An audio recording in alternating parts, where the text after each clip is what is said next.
Hello there, just got done watching the Netflix film Set It Up from 2018. This movie is 1 hour and 45 minutes long, and it's rated TV mature audiences. The description of the movie is, in desperate need of a break from the office, two assistants team up to trick their workaholic bosses into falling in love.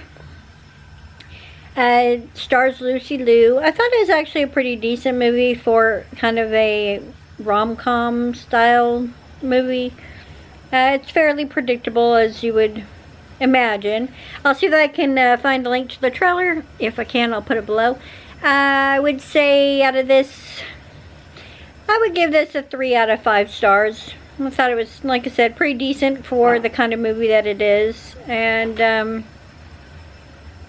yeah, I don't know why it was TV for mature audiences, because I don't recall anything in the movie that would have been inappropriate for anyone of any age to watch. But yeah, if you've seen Set It Up, let me know what you thought of it. And if you haven't seen Set It Up, do you typically enjoy rom-coms? Let me know down below, and I'll see you in the next video. Bye.